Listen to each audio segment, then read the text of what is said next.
नमस्कार मित्रांनो, आजपासून आपण एक नवीन सिरीज सुरू करत आहोत। ती सिरीज चालू घडामोडीची असेल। दररोजच्या चालू घडामोडी तुम्हाला या चॅनलवर मिळतील। जास्त लेंदी नाही तर 10 ते 15 मिनिटाचा हा व्हिडिओ असेल आणि दररोजचे प्रश्न तुम्हाला कव्हर केले जातील। महिन्याच्या शेवटी बेस्ट 100 क्वेश्चन म्हणून एक मोठा व्हिडिओ तुम्हाला जो की 1 घंट्याचा असेल तोही तुम्हाला फ्री मध्ये पाहता येईल। चला तर मग बघूया आजच्या चालू घडामोडी।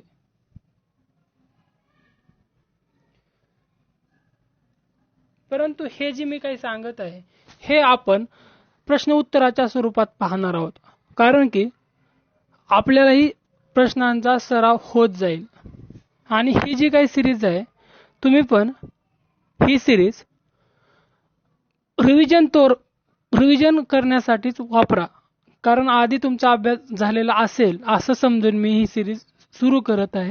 रिव्हिजन करत करत ही जर तुम्ही 1 ते 2 वेळेस पाहिली सिरीज तर तुम्हाला नंतर कुठलं मासिक करायची गरज नाही किंवा तुम्हाला कुठलं पुस्तकही करायची गरज नाही। यातूनच परीक्षेला येणारे प्रश्न असतील। परंतु हे 1 वेळेस न पाहता 2 वेळेस जर पाहिलं तर तुमच्या लक्षात येत जाईल। तर आपण ह्या सिरीजला सुरू करू। खालीलपैकी कोणत्या भारतीय व्यक्तीस एशियन ऑफ द इयर पुरस्कारासाठी नामांकन मिळाले? हा आजच्या पेपरमधील क्वेश्चन आहे, म्हणजे न्यूज पेपरमधील क्वेश्चन आहे। खालीलपैकी कोणत्या भारतीय व्यक्तीस एशियन ऑफ द इयर पुरस्कारासाठी नामांकन मिळाले? तर याचं उत्तर आहे मित्रांनो आदर पूनावाला। आदर पूनावाला कोविड-19 मध्ये जी काही त्यांनी महत्त्वपूर्ण भूमिका निभावली आहे त्यामुळे त्यांना एशिया ऑफ द इयर पुरस्कारासाठी नामांकन मिळालेले आहेत। तर मग इतर पर्याय आपण पाहून घेऊ त्यांचं काय, म्हणजे ते जे पर्याय आहेत कुठून आलेत। आता हे तर तुम्हाला माहितीच असेल, रणजित सिंग डिसले सर हे यांना ग्लोबल टीचर अवॉर्ड या वर्षीचा प्राप्त झालेला आहे। ते आहेत सोलापूरचे। त्यांना ग्लोबल टीचर अवॉर्ड हा त्यांचं सोलापूर जिल्ह्यातील परितेवाडी नावाचं गाव आहे त्यांचं परितेवाडी। त्यांनी जी शिक्षण पद्धतीमध्ये QR कोड वापरून एक नवीन तंत्रज्ञान आणलं त्याबद्दल त्यांना हा पुरस्कार देण्यात आलेला आहे। जवळपास हा पुरस्कार मिळवणारे ते पहिले भारतीय व पहिले महाराष्ट्रीयन शिक्षक आहेत। जवळपास 140 देशातील 12,000 पेक्षा जास्त व्यक्तीतून त्यांची निवड या पुरस्कारासाठी केली गेली। त्यानंतर दीपा मलिक या पॅरा ऑलिम्पिक पट्टू आहेत आणि त्यांनी आताच निवृत्ती घेतलेली आहे। त्या गोळाफेक करत होत्या। त्यांनी रिओ पॅरा ऑलिम्पिक 2016 मध्ये शॉटपुट म्हणजे गोळाफेक प्रकारामध्ये त्यांनी रौप्य मेडल मिळवलेलं होतं।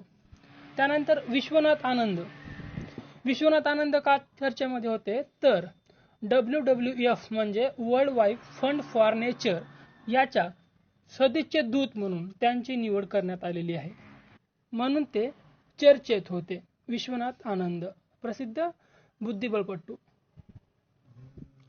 त्यानंतर मित्रांनो प्रश्न दुसरा, कर्तव्य बजावत असताना वीरमरण आलेले अमेरिकेच्या पोलीस दलातील भारतीय वंशाचे अधिकारी डॅश यांची ह्युस्टन येथील पोस्ट ऑफिसला त्यांचं नाव देण्यात आलेलं आहे।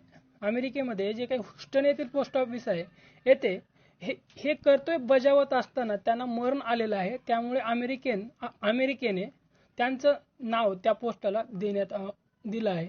तर याचे पर्याय TS मूर्ती, मनीषा सिंग, संदीप सिंग धरीवाला, चुनी गोस्वामी। तर याचं खरं उत्तर म्हणजे बरोबर उत्तर संदीप सिंग धारीवाला आहे मित्रांनो, लक्षात ठेवा। Very IMP question, Sandeep Singh Dhariwala. आता बाकीचे जे पर्याय पाहायचे म्हणलं, TS मूर्ती काय ह्याच्यामध्ये होते, चर्चेमध्ये का होतं TS मूर्ती, तर युनो मध्ये भारताचे राजदूत म्हणून त्यांची निवड करण्यात आलेली आहे। कोणाची? TS मूर्तीची। यापूर्वीचे राजदूत कोण होते? सय्यद अकरुद्दीन असे त्यांचं नाव आहे. ते यापूर्वी भारताचे युनोमध्ये राजदूत होते, परंतु त्यांच्या निवृत्तीनंतर आता टी.एस. त्रिमूर्ती यांची निवड केलेली आहे. तर मनीषा सिंग या चर्चेमध्ये का होत्या? तर मनीषा सिंग या ज्या काही महिला आहेत, मनीषा सिंग यांना या भारतीय वंशाच्या अमेरिकन व्यक्ती आहेत. त्यांची नियुक्ती राष्ट्रपती डोनाल्ड ट्रम्प कडून OECD या संस्थेवर करण्यात आलेली आहे. OECD म्हणजे आर्थिक सहकार्य आणि विकासासाठीची संघटना, या संघटनेवर त्यांची नियुक्ती करण्यात आलेली आहे. म्हणून मनीषा सिंग या चर्चेमध्ये होता. त्यानंतर चुनी गोस्वामी हे जे काही आहेत, चुनी गोस्वामी निष्णात फुटबॉलपटू आहेत आणि त्यांचं नुकतंच निधन झालेलं आहे. ते आहेत कोलकात्याचे. हे झाले 2 क्वेश्चन. त्यानंतर काही क्वेश्चन पाहणार आहोत आपण. आता हा क्वेश्चन कदाचित रिपीट होण्याची शक्यता आहे, कारण मग त्याचा आन्सर तुम्हाला सांगितलेला आहे. युनेस्को आणि लंडन स्थित वाकी फाउंडेशनचा ग्लोबल टीचर पुरस्कार हा यावर्षी कोणत्या भारतीय व्यक्तीस प्रदान करण्यात आला आणि ते पुरस्कार मिळवणारे ते पहिले भारतीय व्यक्ती आहेत? तर त्यांचं नाव आहे रणजित सिंग डिसले. हे आहे सोलापूर जिल्ह्यातील आहे. हे जिल्हा परिषदेचे शिक्षक आहेत सोलापूरच्या. रणजित सिंग डिसले यांचं गावाचं नाव काय? रणजित सिंग डिसले सरांच्या गावाचे नाव परितेवाडी. या गावी ते शिक्षक म्हणून आहेत. त्यानंतर मग याचे पर्याय जे काही आहेत ते कोण व्यक्ती आहे जे की चर्चेमध्ये होते ते पण पाहिलं पाहिजे. बिमन बागची हे कोण होते? किंवा कविता सिंग, शोभना नरसिंह हे जे काही व्यक्ती आहेत, तर या 3 भारतीयांना अमेरिकन कला आणि विज्ञान अकादमीचे सभासत्व मिळालेले आहे. म्हणून हे 3ही व्यक्ती सध्या चर्चेमध्ये होते. नुकतंच भारताची संसद बांधण्याचं कंत्राट एका कंपनीला मिळालेलं आहे आणि त्या कंपनीने ते काम सुरूही केलेलं आहे. मग त्या कोणती कंपनी आहे जी की त्या कंपनीला नवीन संसद उभारण्याचे कंत्राट मिळालेले आहे? Larsen and Toubro, Tata project limited, hitech engineering services limited, building and civil. तर याचं उत्तर असेल मित्रांनो टाटा प्रोजेक्ट लिमिटेड. आणि जी भारताची संसद आहे 2022 पर्यंत, म्हणजे भारताला स्वातंत्र्य होऊन 75 वर्ष होतात, त्या वर्षीपर्यंत निर्माण होऊन म्हणजे तयार होणार आहे.